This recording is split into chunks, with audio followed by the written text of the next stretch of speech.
నమస్కారం. రుద్ర న్యూస్ కు స్వాగతం. ఎస్సీ వర్గీకరణ సాధించుకొని హైదరాబాద్కు విజయుడిగా విచ్చేస్తున్న మందకృష్ణ మాదిగను స్వాగతించడానికి విజయ దండోరా ర్యాలీకి సిద్దిపేట జిల్లా హుస్నాబాద్ నుండి ఎంఆర్పీఎస్ నాయకులు భారీగా తరలి వెళ్లారు. కార్యక్రమ ఇన్ఛార్జ్ బత్తుల చంద్రమౌళి ఆధ్వర్యంలో ఎంఆర్పీఎస్ నాయకులంతా ముందుగా అంబేద్కర్ చౌరస్తాలో అంబేద్కర్ విగ్రహానికి పూలమాలలు వేసి నివాళులు అర్పించి అనంతరం మాదిగ అమరవీరులను స్మరించుకొని జై మాదిగ అంటూ హైదరాబాద్ విజయ దండోరాకు కదిలారు.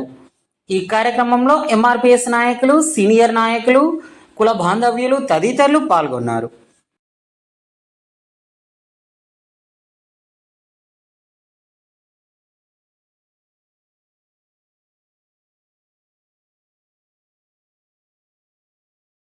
ఈరోజు హుస్నాబాద్ నియోజకవర్గ మాదిగ సోదరులందరికీ స్వాగతం, సుస్వాగతం. శ్రీ మందకృష్ణ గారి పిలుపు మేరకు అందరూ స్వాగతం పలకడానికి కోసం వెళ్తున్నాం. కాబట్టి మరి వచ్చినటువంటి మిత్రులందరికీ పట్టినటువంటి జేబీలు మరి మనం మంచిగా వెళ్ళి మంచిగా రావాలి, స్లోగా పోయి స్లోగా రావాలి.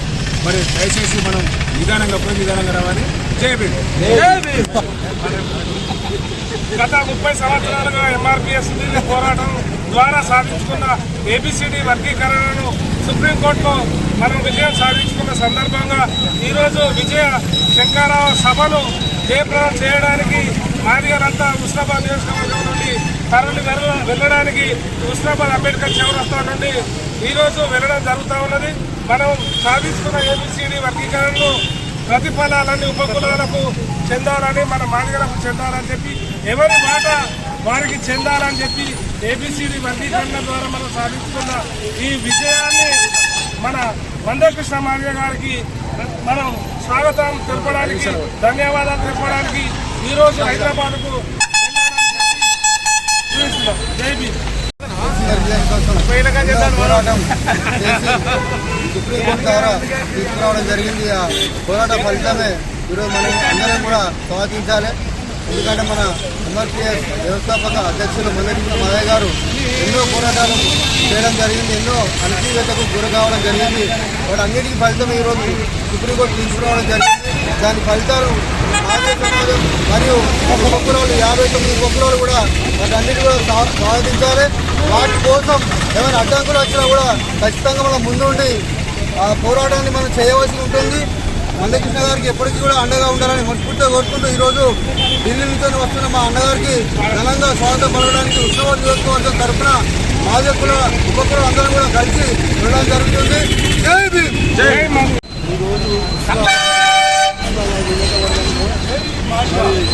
ఎంఆర్పీఎస్ ముఖ్య నాయకులు మరి ఎన్నో 30 సంవత్సరాల నుంచి ఏబిసిడి వర్గీకరణకు మందకృష్ణ మాదిగ అన్న ఈ పోరాటం ఏబిసిడి వర్గీకరణ పెట్టి పోరాటం వల్లనే సాధించుకున్నాం.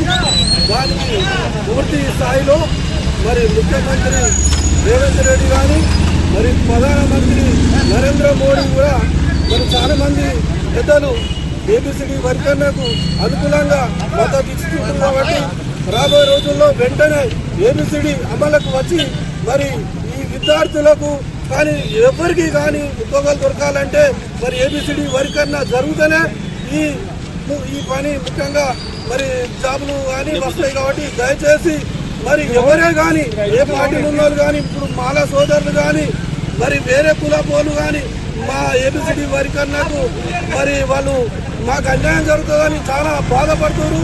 మరి మాల సోదరులారా మన వాటా మనమే పంచుకోవాలి.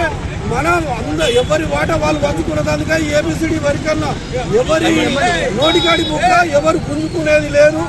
కష్టపడుతున్నాం కాబట్టి అందరం కష్టపడుతున్నాం కాబట్టి ఎవరి భాగం వాళ్ళు తీసుకోవాలి, ఎవరి హక్కు వాళ్ళు తీసుకోవాలని ఈ సందర్భంగా నేను ముఖ్యంగా చెప్పుడు ఏముందంటే హుస్నాబాద్ నుంచి కార్లతోని జనం మేము ఏబిసిడి వర్గీకరణ మరి 13 తారీఖు నాడు ఇవాళ మందకృష్ణ మాదిగ ఢిల్లీ నుంచి హైదరాబాద్ సికింద్రాబాద్ వస్తుంది. కాబట్టి దానికి మద్దతుగా మేమందరం ఈ హుస్నాబాద్ నుంచి బయలుదేరి 30 సంవత్సరాలుగా అల్పరిగల్ పోరాటాలు ఎన్నో చేసి చివరగా ఈ నెల ఆగస్టు 1న ఎంఆర్పీఎస్ వర్గీకరణ సుప్రీంకోర్టు ద్వారా మనకు తీర్పు వచ్చింది. దానికోసం మందకృష్ణ మాదిగ 30 సంవత్సరాల సుదీర్ఘ పోరాటం చేసి తీసుకొచ్చిన మందకృష్ణ మాదిగ గారికి జై భీమ్ను తెలియజేసుకుంటూ ఈరోజు మందకృష్ణ మాదిగ గారు ఢిల్లీ నుంచి తెలంగాణలో అడుగు పెడుతున్నారు. కాబట్టి ఆయనను ఎదుర్కోవడానికి మన హుస్నాబాద్ నియోజకవర్గం నుంచి దాదాపుగా ఒక 15 వెహికల్లతో బయలుదేరుతున్నాం. జై మాదిగ, జై మందకృష్ణ మాదిగ. జై మాదిగ.